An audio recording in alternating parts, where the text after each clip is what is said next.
The scent of jasmine drifted through the Buenos Aires evening as the man in the gray suit stepped off the bus at the corner of Garibaldi Street, his worn leather briefcase swinging gently at his side.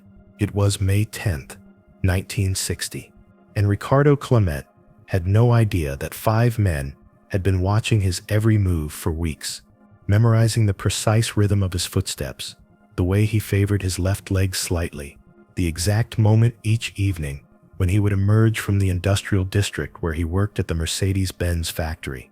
The streetlights cast long shadows across the suburban pavement as Clement walked toward his modest home, unaware that his carefully constructed life was about to collapse in the span of 20 seconds.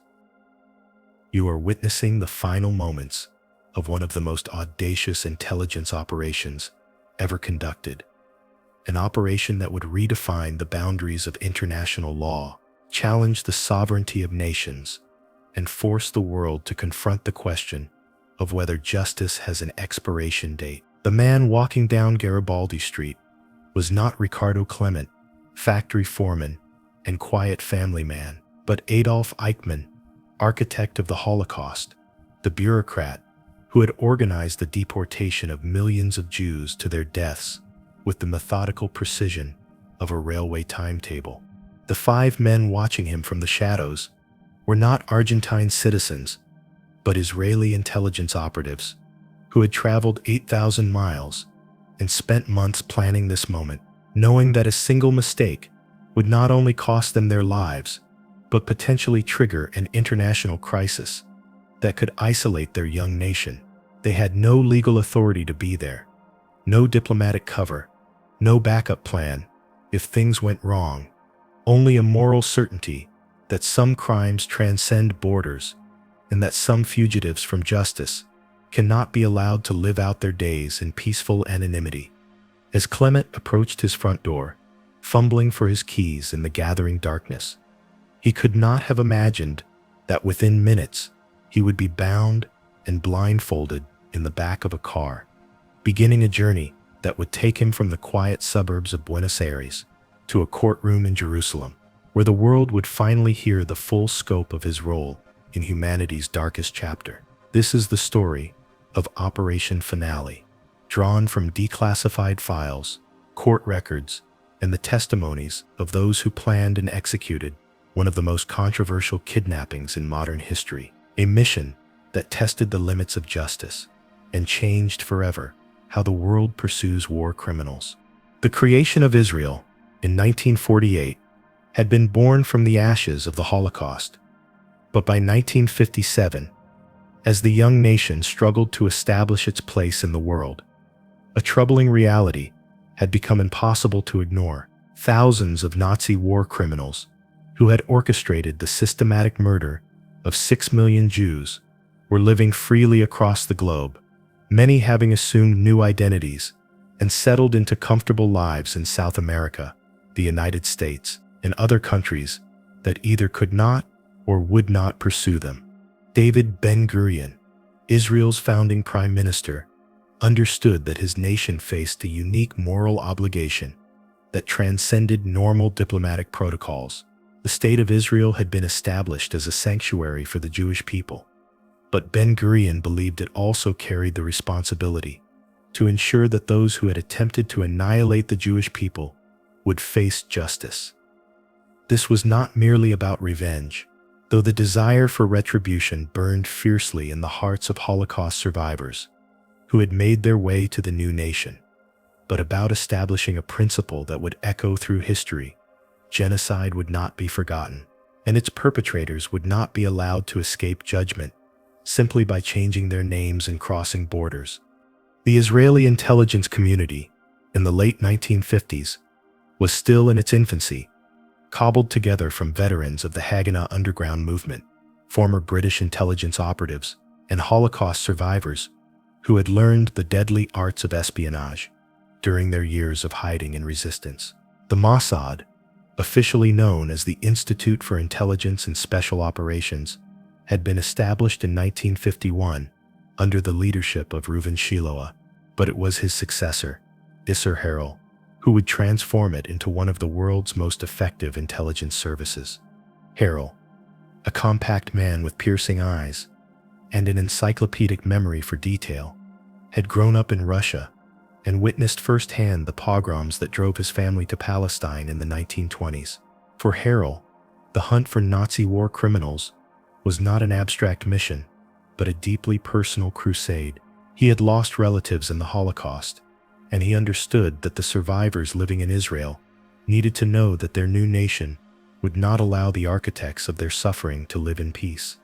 The mandate to pursue Nazi war criminals had been established through a series of quiet conversations in Ben-Gurion's office in the early 1950s, but it gained new urgency in 1957, when reports began filtering in about a former SS officer living under an assumed name in Argentina. The reports were fragmentary at first, little more than rumors passed along by Holocaust survivors who thought they had recognized familiar faces in photographs sent by relatives in Buenos Aires, but they were persistent enough to warrant investigation. The political climate of the late 1950s made such operations both necessary and extraordinarily dangerous. The Cold War was reshaping global alliances, and many Western nations were more concerned with recruiting former Nazi scientists and intelligence officers to fight communism than with pursuing justice for Holocaust victims. Operation Paperclip had brought Werner von Braun and hundreds of other former Nazi scientists to the United States, while similar programs in Britain and France had quietly rehabilitated former SS officers who possessed valuable intelligence about Soviet operations. Argentina, under the leadership of Juan Perón, had become a haven for Nazi fugitives, not through any particular sympathy for their ideology, but through a combination of corruption, indifference, and the practical benefits of welcoming wealthy Europeans who brought capital and technical expertise to the developing nation. The so-called rat line that smuggled former Nazis out of Europe ran through the Vatican, across the Atlantic, and into the ports of Buenos Aires and other South American cities, where false documents could be purchased and new identities assumed with minimal scrutiny. For Israeli intelligence, operating in Argentina presented unique challenges that went far beyond the normal difficulties of conducting espionage on foreign soil. Argentina was 8,000 miles from Israel, requiring operatives to maintain cover identities for weeks or months while building intelligence networks from scratch. The Jewish community in Buenos Aires, while substantial, was also vulnerable to retaliation if their cooperation with Israeli intelligence became known, creating ethical dilemmas about how much support could be requested from local contacts. Moreover, any operation conducted on Argentine soil would constitute a clear violation of that nation's sovereignty, potentially triggering a diplomatic crisis that could isolate Israel at a time when the young nation desperately needed international recognition and support. Ben-Gurion and his advisors understood that if an operation went wrong, Israel could face condemnation from the United Nations, economic sanctions, and the permanent enmity of Latin American nations that were already suspicious of Israeli intentions in the region. The internal debates within the Israeli government about pursuing Nazi war criminals reflected deeper questions about the nature and purpose of the Jewish state. Some officials argued that Israel should focus on building its economy and military rather than pursuing missions that could be seen as vigilante justice, while others contended that the moral authority of the Jewish state depended on its willingness to confront the perpetrators of the Holocaust wherever they might be hiding. Harel found himself at the center of these debates, but his position was unwavering. He believed that the Mossad had a sacred duty to hunt down Nazi war criminals, not only for the sake of justice, but to send a message to potential future enemies of the Jewish people that there would be no sanctuary, no statute of limitations, and no forgiveness for those who committed genocide. This philosophy would later be summarized in the phrase that became the unofficial motto of the Mossad's Nazi hunting operations: "Wherever you are, we will find you." The resources allocated to Nazi hunting operations reflected the priority that Ben-Gurion and Harel placed on these missions. Despite the Mossad's limited budget and manpower, a dedicated unit was established to track down war criminals, staffed with some of the agency's most experienced operatives, and given access to intelligence networks across Europe and South America. The unit worked closely with Holocaust survivors' organizations, which maintained their own informal intelligence networks and often provided the initial tips that led to major discoveries. The legal framework for these operations remained deliberately ambiguous. Israel had passed laws in the early 1950s, establishing its jurisdiction over crimes against the Jewish people. But these laws had never been tested in cases involving suspects captured outside Israeli territory. The government's lawyers understood that any Nazi war criminal brought to Israel through irregular means would face legal challenges that could undermine the entire prosecution, but they also recognized that conventional extradition procedures would likely prove futile, given the political realities in countries where these fugitives had found sanctuary. By 1958, as reports about the man calling himself Ricardo Clement began to solidify into actionable intelligence, the Israeli government had reached a consensus that would guide all future Nazi hunting operations. The pursuit of justice for Holocaust victims took precedence over diplomatic niceties, and the Mossad was authorized to use whatever means necessary to bring war criminals to face trial in Israeli courts. The stage was set for what would become the most famous kidnapping in the history of international espionage. The first concrete lead about Adolf Eichmann's whereabouts came not from sophisticated intelligence gathering, but from a simple act of teenage curiosity in Buenos Aires. In 1957, Sylvia Hermann, a young German Jewish woman whose family had fled Nazi Germany, was dating a boy named Klaus Eichmann, who had boasted to her about his father's important role in the Nazi regime. When Sylvia mentioned this conversation to her father, Lothar Hermann, a blind lawyer and Holocaust survivor, he began to suspect that his daughter's boyfriend might be the son of one of the most wanted war criminals in the world. Hermann's suspicions might have remained just that, suspicions, if not for his decision to contact Fritz Bauer, the prosecutor general of the German state of Hesse, who had been quietly building cases against Nazi war criminals, despite widespread resistance from former Nazis, who had been integrated into West Germany's post-war government. Bauer, himself a Holocaust survivor, understood immediately the significance of Hermann's information and began his own careful investigation. But he also recognized that the German government would never authorize an operation to capture Eichmann on foreign soil. In late 1957, Bauer made a decision that would change the course of history. He contacted Israeli intelligence through intermediaries, providing them with Hermann's information while maintaining plausible deniability for the German government. The information was fragmentary, but intriguing. A man calling himself Ricardo Clement was living in the Buenos Aires suburbs with a wife and children, and his oldest son had been heard boasting about his father's role in the Holocaust. When this intelligence reached Isser Harel's desk in Tel Aviv, he immediately recognized its potential significance. But he also understood that turning a tip from a blind lawyer in Buenos Aires into actionable intelligence would require months of painstaking investigation. Harel assigned the case to one of his most experienced operatives, a soft-spoken man known by the code name Raphael, whose real name was Raphael Atan, and who would later become head of the Mossad. Raphael's first challenge was establishing a reliable intelligence network in Buenos Aires without arousing the suspicion of Argentine authorities or the sizable community of former Nazis who had settled in the city. The approach chosen was both elegant and risky.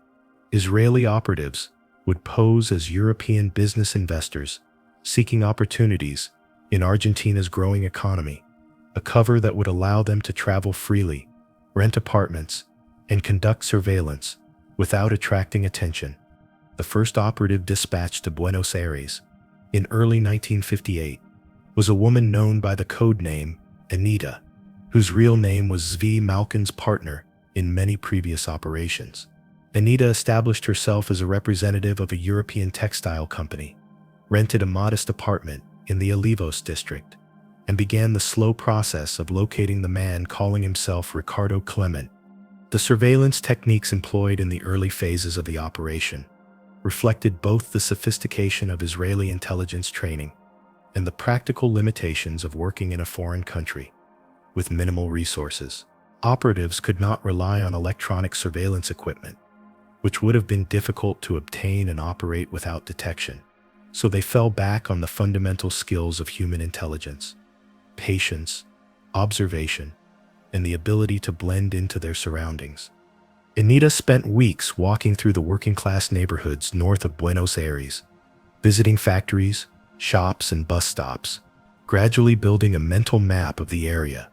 While listening for any mention of the name Ricardo Clement, the work was tedious and often discouraging, as days would pass without any useful information. But Anita understood that successful intelligence operations were built on accumulated details rather than dramatic breakthroughs.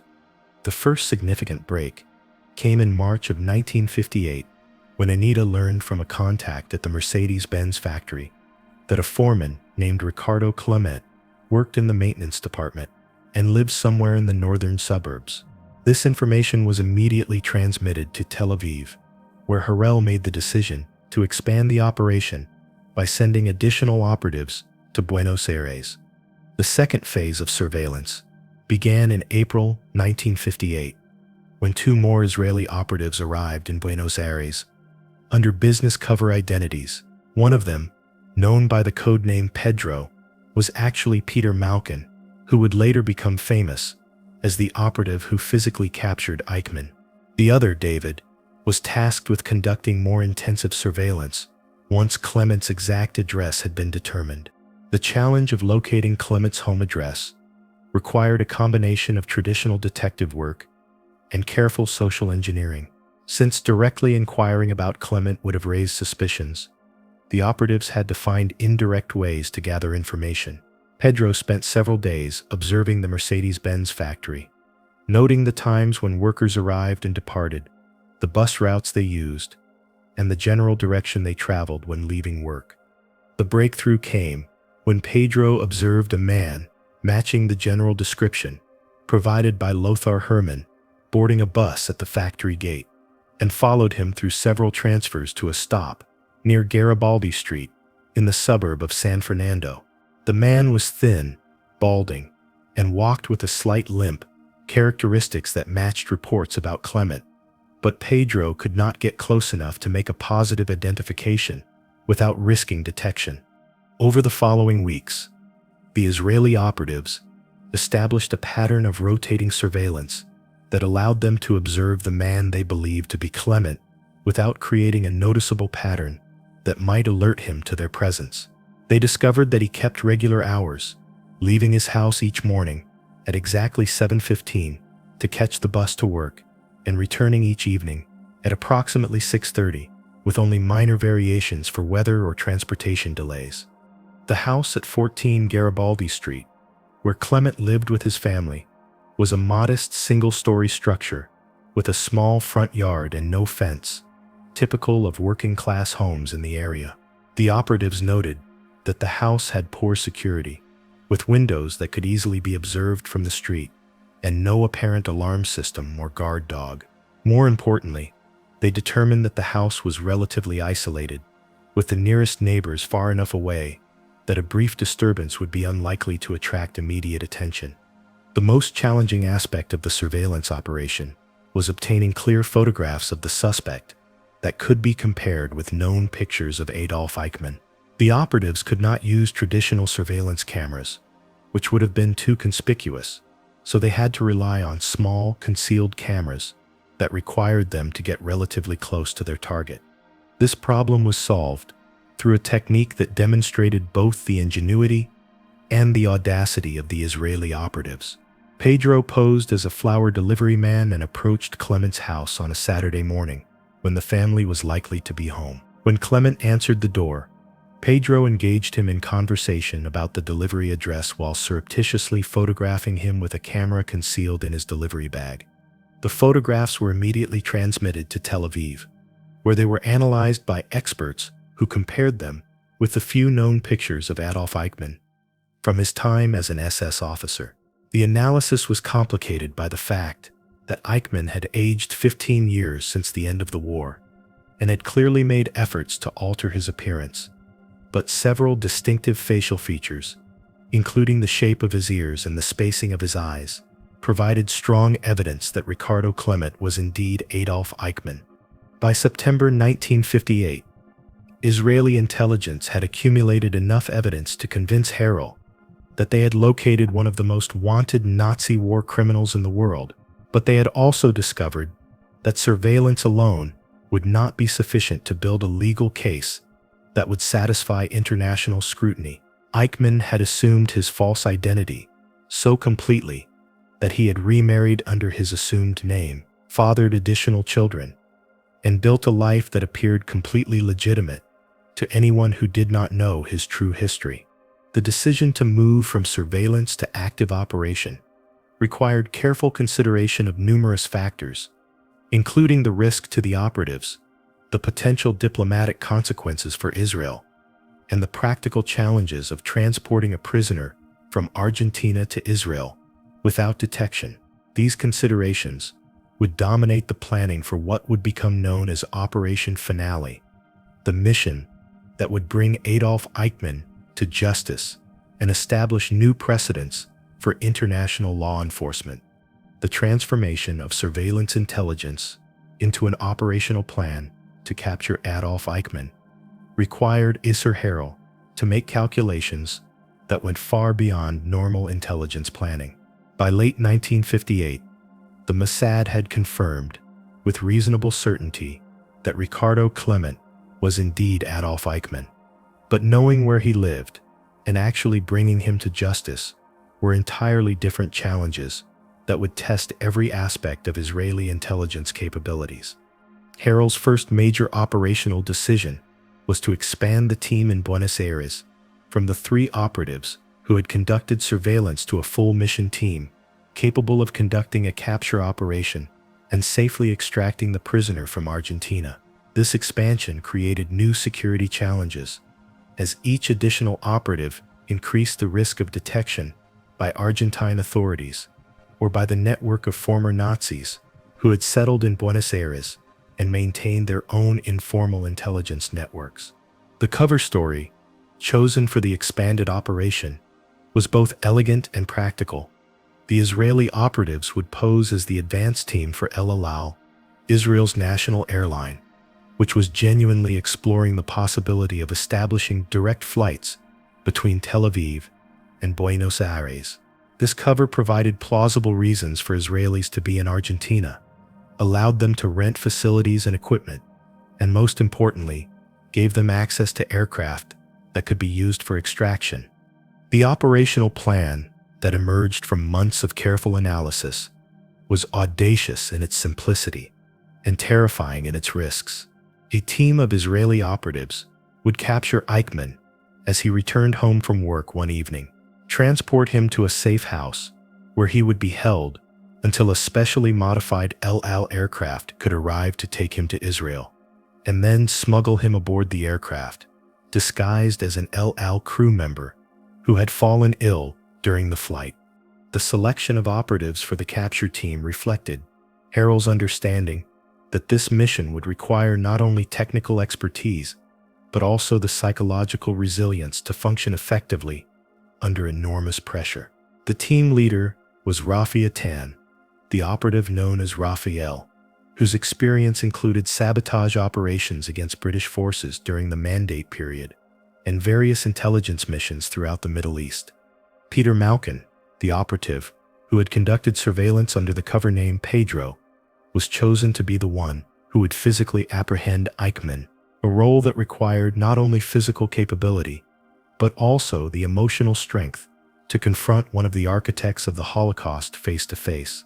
Malkin, whose own family had been murdered by the Nazis, understood that this moment would require him to overcome every instinct for personal revenge in order to ensure that Eichmann reached trial alive and unharmed. The safe house selected for holding Eichmann was a villa in the suburbs of Buenos Aires that had been rented months earlier under a cover identity. The house was chosen for its isolation, its multiple exit routes, and its distance from both Eichmann's home and the areas of Buenos Aires where the Jewish community was concentrated. The operatives understood that once Eichmann disappeared, Argentine authorities would likely focus their search on Jewish neighborhoods, making it essential to keep the prisoner far from any location that might attract scrutiny. The most complex aspect of the operational planning involved coordination with El Al to ensure that an aircraft would be available for extraction at precisely the right moment. This coordination required bringing additional Israeli officials into the operation, including representatives of the airline and government officials who could authorize the use of a civilian aircraft for intelligence purposes. The cover story, developed for the LL flight, was based on a genuine diplomatic event. Argentina was celebrating the 150th anniversary of its independence in May 1960, and Israel was sending a delegation to participate in the celebrations. An LL aircraft would fly to Buenos Aires, carrying the official delegation, and the same aircraft would return to Israel, carrying the delegation, plus one additional passenger who would be kept sedated and disguised as an ill crew member. The operational timeline was driven by the schedule of the anniversary celebration, which meant that the capture had to occur within a narrow window that would allow the operatives to hold Eichmann at the safe house for several days, while waiting for the El Al flight to arrive. This timeline created enormous pressure on every aspect of the operation, as any delay or complication could result in the prisoner being discovered or the entire team being captured by Argentine authorities. Counterintelligence considerations played a crucial role in operational planning, as the Israeli operatives had to assume that their activities might be monitored by Argentine intelligence services, former Nazi networks, or other hostile forces. The operatives used multiple layers of cover identities, varied their daily routines to avoid establishing patterns that could be detected, and maintained communication protocols that would prevent the compromise of one team member from exposing the entire operation. The first major test of these counterintelligence measures came in March 1960, when Argentine authorities began investigating reports of suspicious activity in the area where the safe house was located. A neighbor had noticed unusual activity at the villa and reported it to local police, who conducted a routine inquiry that could have exposed the entire operation if the operatives had not maintained perfect cover identities. The incident was resolved when the operative managing the safe house, posing as a European businessman, provided believable explanations for the activity and invited the investigating officers to inspect the property. The officers found nothing suspicious, but the incident served as a reminder of how easily the operation could be compromised by seemingly routine events. As the date for the capture operation approached, intelligence reports began indicating increased activity among former Nazi networks in Buenos Aires, suggesting that someone might have learned about the Israeli operation, or at least suspected that Nazi war criminals in Argentina were being targeted. These reports were never confirmed, but they added another layer of urgency to the mission planning. The final operational briefing took place in early May 1960 at a safe house in Buenos Aires, where Rafi Eichmann reviewed every aspect of the capture plan with his team. The operation would begin at approximately 6:30 in the evening on May 11th, when Eichmann was expected to return home from work. Two operatives would position themselves near the bus stop, where Eichmann normally disembarked, while Peter Malkin and another operative would wait near his house. When Eichmann walked from the bus stop toward his home, Malkin would approach him on foot, while the other operative would pull up in a car as if offering assistance. At the moment when Eichmann was between the two operatives, Malkin would identify himself and take Eichmann into custody, after which both operatives and the prisoner would immediately leave in the car for transport to the safe house. The plan required split-second timing and perfect coordination, as any hesitation or mistake could allow Eichmann to escape or call for help from neighbors or passers-by. The operatives had rehearsed the capture sequence dozens of times, but they all understood that the actual event would be complicated by factors that could not be predicted or controlled. The psychological preparation for the operation was as important as the tactical planning, as each operative had to be ready to perform his role while confronting the reality that they were about to capture one of the most notorious war criminals in history. For operatives like Peter Malkin, who had lost family members in the Holocaust, this preparation involved managing personal emotions that could interfere with operational effectiveness. As the sun set over Buenos Aires on May 10, 1960, the Israeli operatives made their final preparations for an operation that would either bring Adolf Eichmann to justice or result in an international crisis that could damage Israel's standing in the world community. The success or failure of Operation Finale would depend not only on their training and planning, but also on their ability to execute a complex mission under pressure while maintaining the moral standards that distinguished their cause from that of their Nazi targets. The capture of Adolf Eichmann on the evening of May 11, 1960, required the Israeli operatives to execute a plan that balanced lightning-fast action with surgical precision, knowing that a single mistake could not only cost them their lives, but potentially trigger an international incident that would isolate Israel from the global community. The operational techniques employed that evening represented years of intelligence training distilled into 20 seconds of perfectly coordinated action. Peter Malkin positioned himself in the shadows near the bus stop on Route 202, watching as the familiar figure of Ricardo Clement stepped off the evening bus at exactly 6:28, just 2 minutes later than his usual schedule.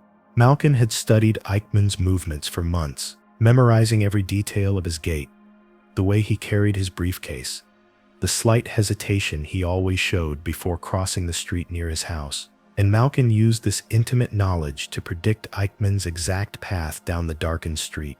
The coordination between the capture team members relied on hand signals and predetermined positions rather than radio communication, which could have been intercepted by Argentine authorities or other hostile listeners. Rafi Atan sat behind the wheel of a rented sedan, engine running, positioned at a point where he could reach Malkin and the prisoner within 15 seconds of the initial contact. A third operative, stationed at the opposite end of the street, served as both lookout and backup, ready to create a distraction or provide assistance if the primary plan failed. As Eichmann walked down Garibaldi Street toward his home, carrying his worn leather briefcase and wearing the same gray suit he wore every day to work at the Mercedes-Benz factory, he had no awareness that his routine had been studied and analyzed by some of the world's most skilled intelligence operatives. The psychological techniques used to maintain surveillance without detection had required the Israeli team to think like their target, understanding his fears, his habits, and his assumptions about safety in his adopted country. The moment of capture began when Malkin stepped out of the shadows and approached Eichmann from behind, moving with the casual gait of someone walking home from work, rather than the purposeful stride that might have alerted his target to danger. Malkin had rehearsed this approach countless times, understanding that everything depended on getting close enough to Eichmann to prevent him from running or calling for help before he realized what was happening. The verbal technique Malkin used to initiate contact was carefully chosen to exploit Eichmann's psychological state and create confusion rather than immediate panic. Instead of immediately identifying himself as an Israeli agent or using Eichmann's real name, Malkin approached from behind and said in Spanish, "Un momento, señor," as if asking for directions or assistance with some routine matter. When Eichmann turned around, expecting to encounter a neighbor or fellow commuter. He instead found himself face to face with Peter Malkin, who looked directly into his eyes and said in German, "Sind Sie Adolf Eichmann?" The question was phrased as an inquiry rather than an accusation, creating a moment of psychological uncertainty that prevented Eichmann from immediately understanding the full scope of his situation. The physical techniques used to subdue Eichmann without causing serious injury required Malkin to overcome not only his target's resistance, but also his own emotional response to confronting one of the architects of the Holocaust. Malkin later described the moment as surreal, noting that Eichmann appeared smaller and more ordinary than he had expected. Not the monster of his imagination, but a middle-aged bureaucrat who seemed genuinely shocked to hear his real name spoken aloud after 15 years of living as Ricardo Clement. Eichmann's initial response was to deny his identity, saying, "Ich bin nicht Adolf Eichmann," with what Malkin described as genuine-sounding surprise. But his body language contradicted his words, as he immediately began looking around for escape routes, and his hand moved instinctively toward his briefcase, as if reaching for a weapon or identification documents. These micro-expressions and involuntary movements, which the Israeli operatives had been trained to recognize, confirmed that they had indeed found their target. The restraint techniques applied to Eichmann were designed to immobilize him quickly, without causing visible injuries that might later be used as evidence of mistreatment during any legal proceedings. Malkin used pressure points and leverage rather than strikes, applying just enough force to overcome Eichmann's resistance, while avoiding any actions that could be characterized as torture or excessive force.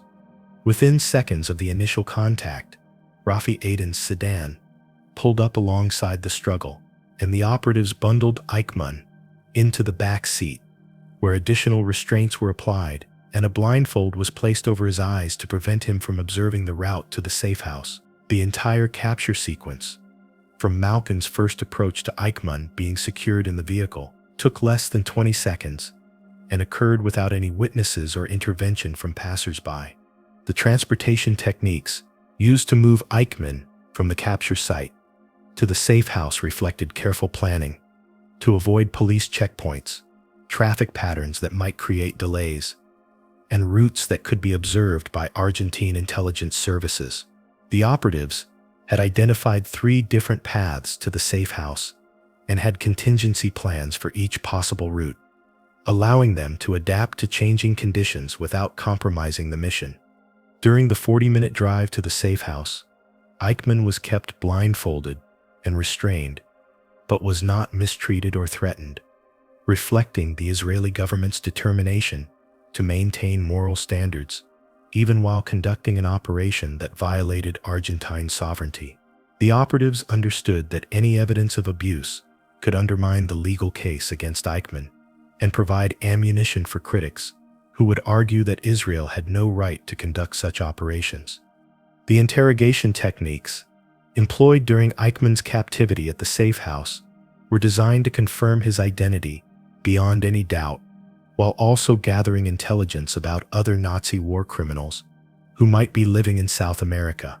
Rather than using coercive methods, the Israeli operatives relied on psychological pressure and their detailed knowledge of Eichmann's wartime career to break down his denials and force him to acknowledge his true identity. The breakthrough in confirming Eichmann's identity came when interrogators confronted him with specific details about his role in organizing deportations from various European cities, details that only the real Adolf Eichmann would have known. When presented with evidence of his involvement in the deportation of Hungarian Jews in 1944, Eichmann's resistance finally collapsed, and he admitted that he was indeed the man the Israelis had been seeking. The techniques used to prepare Eichmann for transport to Israel involved creating a false identity as an El Al crew member who had become ill during the flight and required medical attention during the return journey. This cover story required the operatives to obtain appropriate clothing, identification documents, and medical records that would convince Argentine authorities that they were dealing with a routine medical evacuation rather than a kidnapping. The most challenging aspect of the extraction operation was maintaining Eichmann's cooperation during the hours when he would need to appear in public at the Buenos Aires airport. The operatives achieved this through a combination of mild sedation, psychological persuasion, and the implicit threat that any attempt to escape or call attention to himself would result in more serious consequences for both him and his family. The timing of the extraction had to be coordinated with the arrival of the El Al flight, carrying the Israeli delegation to Argentina's independence celebration, creating a narrow window during which all elements of the operation had to come together perfectly. Any delay in the flight schedule or problems with airport security could have exposed the entire operation and resulted in the capture of the Israeli operatives by Argentine authorities. As the specially modified El Al aircraft prepared for takeoff from Buenos Aires airport on May 21, 1960, with Adolf Eichmann sedated and disguised as an ill crew member, the Israeli operatives understood that they had successfully executed one of the most audacious intelligence operations in history, but they also knew that the most difficult challenges lay ahead as the world learned about Eichmann's capture and Israel prepared to put him on trial for crimes against humanity. The financial architecture supporting Operation Finale revealed the extraordinary costs that Israel was willing to bear to bring Nazi war criminals to justice, costs that extended far beyond the immediate expenses of maintaining operatives in Buenos Aires for over 2 years. The operation required the creation of multiple shell companies to provide cover identities, the rental of safe houses and surveillance posts, the purchase of vehicles and equipment, and the coordination of airline schedules that involved legitimate diplomatic and commercial activities. Isser Harel's budget for Nazi hunting operations represented a significant portion of the Mossad's total resources, reflecting David Ben-Gurion's personal commitment to ensuring that Holocaust perpetrators would face justice regardless of the diplomatic or financial cost to Israel. The money came not only from official intelligence budgets, but also from private donations by Holocaust survivors and Jewish organizations worldwide who understood the symbolic importance of these missions for the Jewish people's collective memory and future security. The cover businesses established to support the operation had to be sophisticated enough to withstand scrutiny from Argentine authorities, while also providing genuine services that would justify the presence of Israeli operatives in the country. The textile import business that served as cover for the initial surveillance team actually conducted legitimate transactions, importing fabrics from Europe and selling them to Argentine manufacturers, creating a paper trail that would support the operatives' identities if investigated. The coordination with El Al to provide extraction capability required delicate negotiations between Israeli intelligence services and the national airline, negotiations that were complicated by the fact that using a civilian aircraft for intelligence operations could expose the airline to legal liability and damage its international reputation. The solution involved creating a legal framework that classified the operation as a diplomatic mission rather than an intelligence operation, allowing El Al to participate while maintaining plausible deniability. The political calculations surrounding Operation Finale were as complex as the operational planning, as Israeli leaders had to weigh the potential benefits of capturing Eichmann against the certainty of diplomatic repercussions from Argentina and other nations would view the operation as a violation of international law. Ben-Gurion and his advisors understood that Argentina would almost certainly sever diplomatic relations with Israel once Eichmann's capture became known, cutting off trade relationships and potentially inspiring other Latin American nations to follow suit. The timing of the operation was influenced by broader geopolitical considerations, including Israel's relationships with the United States and European nations that were still dealing with their own complicated histories regarding Nazi war criminals. American intelligence agencies had recruited former Nazi officers for anti-Soviet operations, while many European nations had former Nazis serving in government positions, creating a complex web of interests that could either support or oppose Israel's Nazi hunting efforts.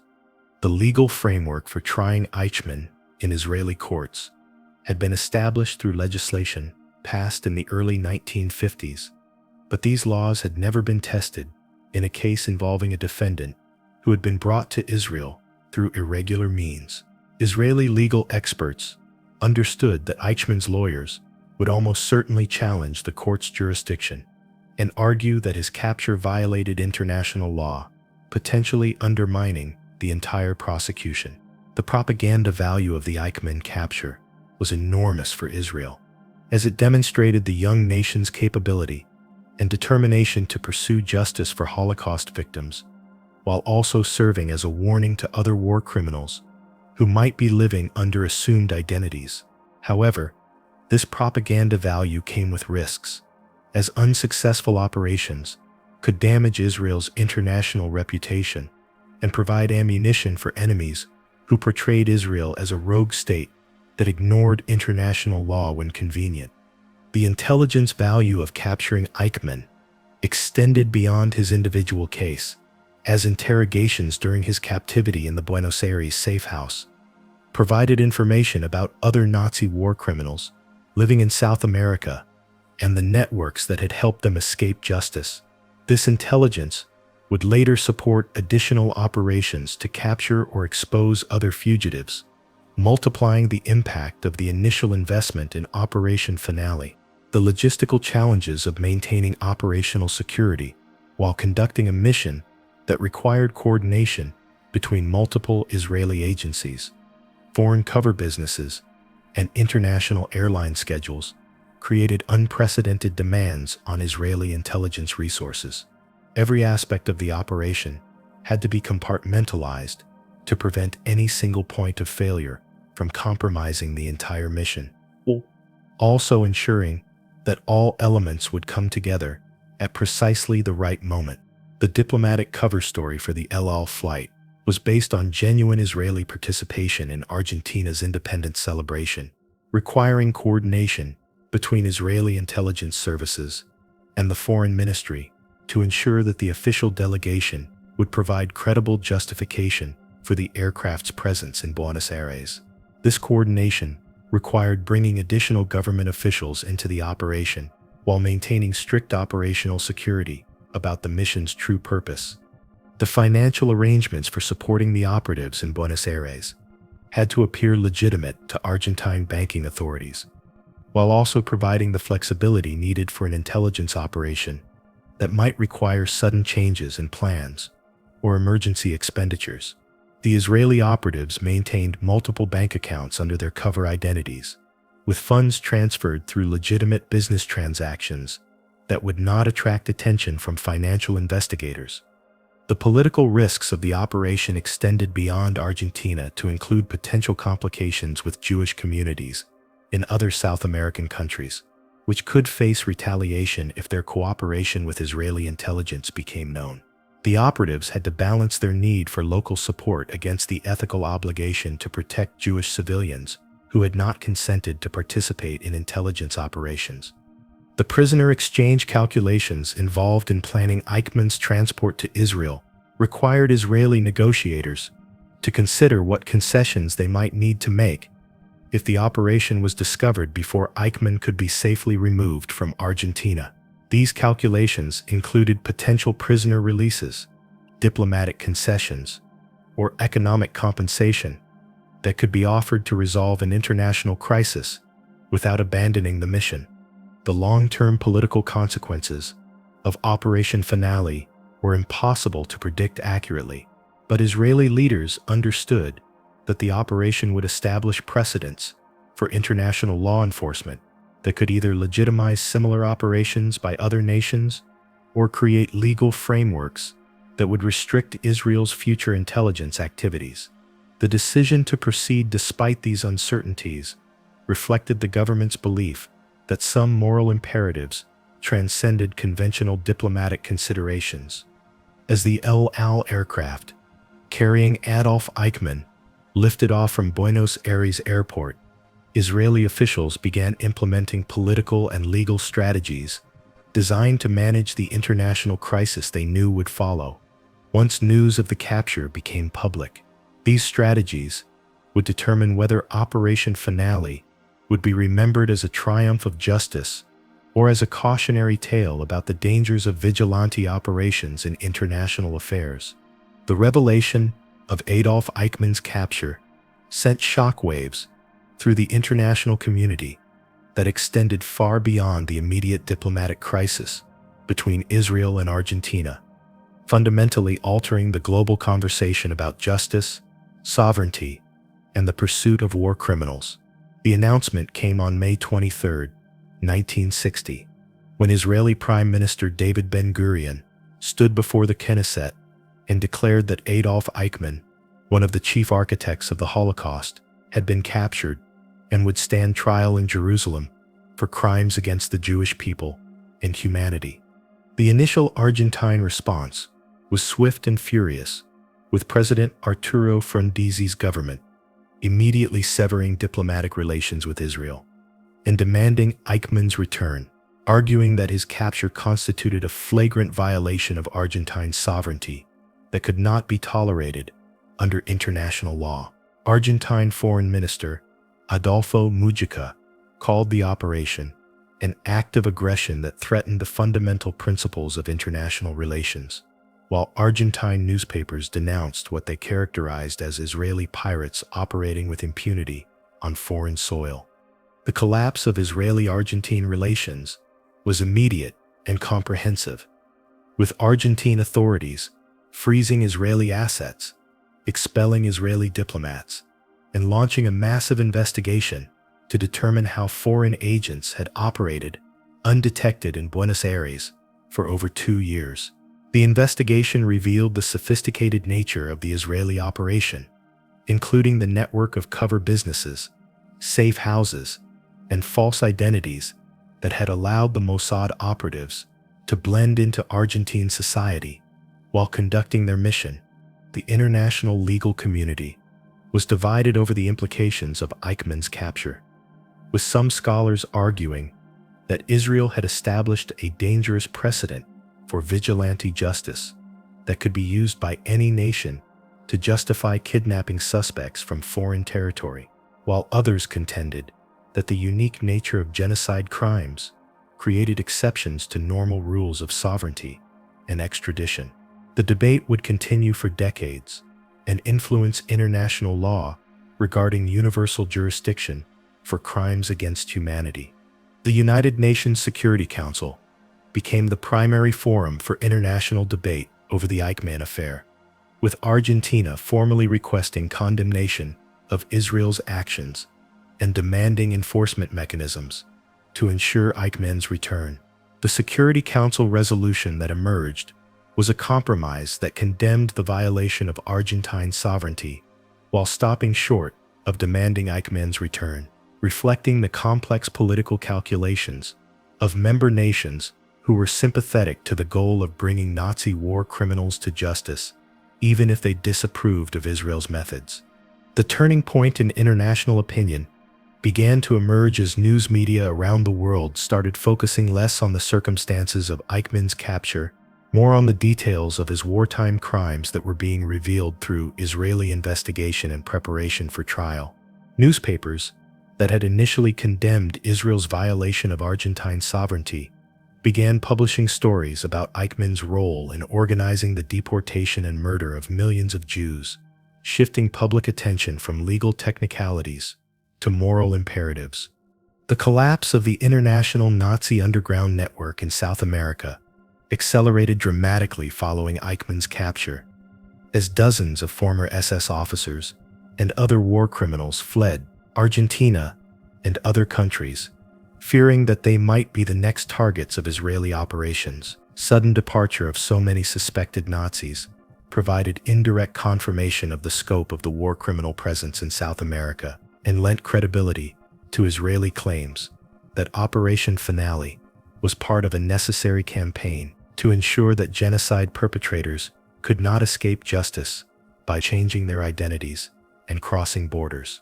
The Argentine investigation into the Israeli operation revealed embarrassing details about the country's failure to properly investigate the backgrounds of European immigrants after World War II, exposing corruption and indifference that had allowed hundreds of Nazi war criminals to settle in Argentina with minimal scrutiny. These revelations created a domestic political crisis for President Frondizi's government, as opposition parties and media outlets questioned why Argentine authorities had been so easily deceived by Israeli operatives, while remaining willfully blind to the presence of Nazi fugitives. The psychological impact of Eichmann's capture on Holocaust survivors around the world was profound and unexpected, as many survivors who had never spoken publicly about their experiences began coming forward with testimonies and documents that would later be used in Eichmann's trial. The knowledge that one of the chief architects of their suffering was finally in custody seemed to break through years of silence and trauma, creating a global outpouring of survivor testimony that would reshape historical understanding of the Holocaust. The political calculations within Israel began to shift as the initial international condemnation of the operation gave way to grudging admiration for the audacity and skill of the Mossad operatives, who had executed one of the most complex intelligence operations in history. Public opinion polls showed strong support for the operation among Israeli citizens, while Jewish communities worldwide rallied to support Israel's right to pursue justice for Holocaust victims, regardless of diplomatic niceties. The collapse of Argentina's initial demand for Eichmann's return began when legal experts pointed out that Argentina had never actually requested Eichmann's extradition from any country, suggesting that Argentine authorities had known about his presence, but had chosen not to pursue him. This revelation undermined Argentina's moral authority to demand his return and strengthened Israel's argument that they had simply accomplished what Argentina should have done years earlier. The turning point in American policy toward the Eichmann affair came when President Eisenhower's administration realized that condemning Israel too harshly would create political problems with Jewish voters and Holocaust survivors, while supporting Israel's actions would set precedents that could be used by other nations to justify similar operations. The American response became a carefully calibrated statement that condemned violations of sovereignty while expressing understanding for Israel's motivations and supporting the goal of bringing war criminals to justice. The European response to Eichmann's capture was complicated by the fact that many European nations had their own unresolved issues regarding Nazi war criminals, including former Nazis who were serving in government positions or had been recruited by intelligence agencies for anti-Soviet operations.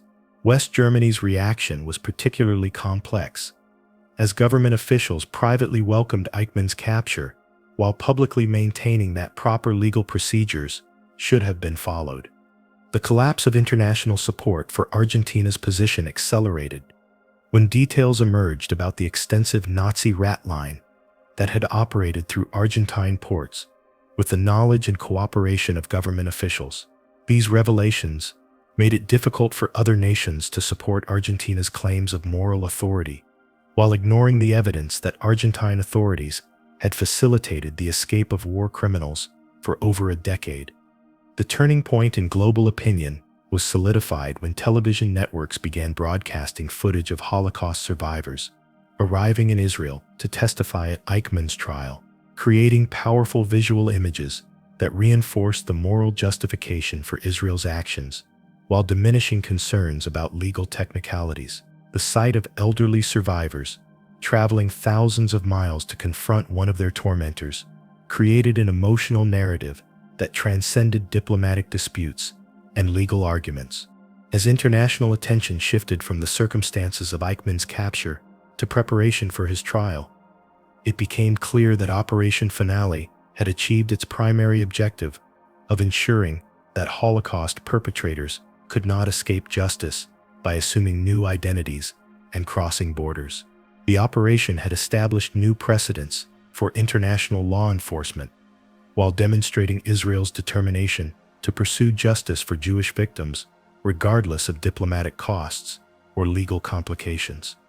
The trial of Adolf Eichmann that began in Jerusalem on April 11, 1961, transformed from a legal proceeding into a global reckoning with the Holocaust that fundamentally altered how the world understood and remembered the systematic murder of 6 million Jews.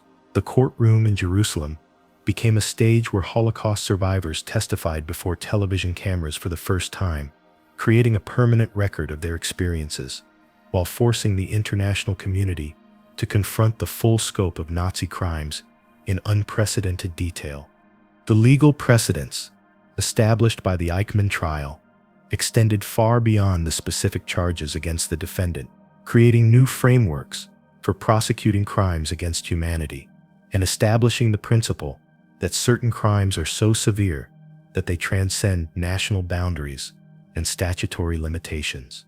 The Israeli court's assertion of universal jurisdiction over genocide crimes would later influence international law and provide the foundation for international criminal tribunals that would prosecute war criminals from conflicts in Yugoslavia, Rwanda, and other regions.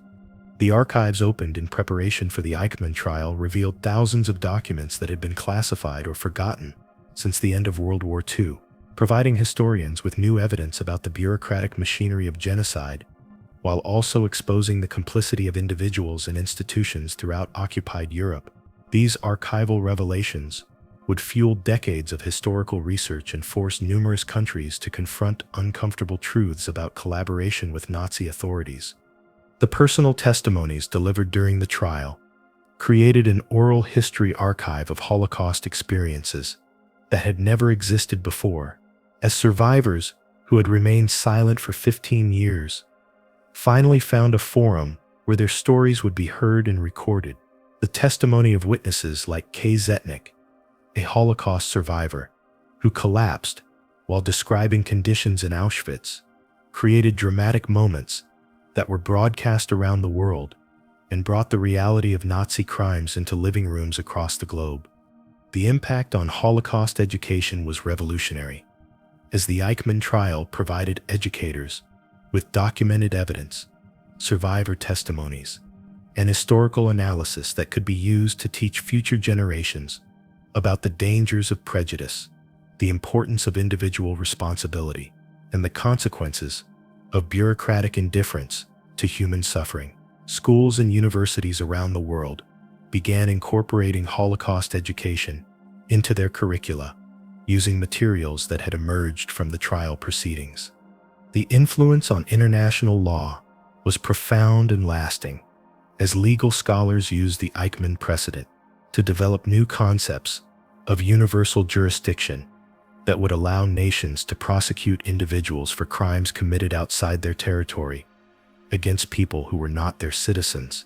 This principle would later be applied to cases involving torture, terrorism, and other crimes against humanity, expanding the reach of international justice systems. The memory politics surrounding the Eichmann trial became a defining element of Israeli national identity, reinforcing the connection between Holocaust remembrance and the legitimacy of the Jewish state, while also establishing Israel's role as the primary guardian of Holocaust memory. The phrase, "never again," became not just a memorial slogan, but a policy directive that would influence Israeli intelligence operations and foreign policy for decades to come. The impact on Argentina was complex and long-lasting, as the exposure of the Nazi rat line and the presence of hundreds of war criminals living under false identities forced the country to confront its role in facilitating the escape of Holocaust perpetrators. The Argentine government eventually established its own investigations into Nazi activities and began cooperating with international efforts to locate war criminals, though this cooperation came decades after the fact. The revelation of the Mossad's capabilities during Operation Finale enhanced Israel's international reputation as an intelligence power, while also creating expectations that Israel would continue to pursue Nazi war criminals wherever they might be hiding. This reputation would influence Israeli intelligence operations for decades and contribute to the mythology surrounding the Mossad as one of the world's most effective intelligence agencies. The psychological impact on Holocaust survivors was transformative, as many survivors reported that seeing Eichmann in the dock gave them a sense of closure and validation that they had never experienced before. The knowledge that at least one of the architects of their suffering had been brought to justice seemed to provide a framework for processing trauma that had been unresolved for 15 years after the war's end. The influence on popular culture was immediate and enduring, as the Eichmann trial became the subject of books, films, documentaries, and television programs that brought Holocaust history to mass audiences around the world. Hannah Arendt's reporting on the trial for The New Yorker introduced the concept of the banality of evil, arguing that genocide could be perpetrated by ordinary bureaucrats following orders rather than by uniquely evil individuals. The legal reforms, inspired by the Eichmann trial, included new international treaties on genocide, war crimes, and crimes against humanity, as well as domestic legislation in numerous countries that expanded their ability to prosecute war criminals. These legal changes created the foundation for modern international criminal law and established mechanisms for pursuing justice across national boundaries. The archival legacy of the trial includes thousands of hours of testimony, millions of documents, and countless photographs that have become primary sources for Holocaust research and education. The Yad Vashem Holocaust Memorial in Jerusalem houses much of this material, making it available to researchers, educators, and the general public, while ensuring that the evidence presented at the trial will be preserved for future generations.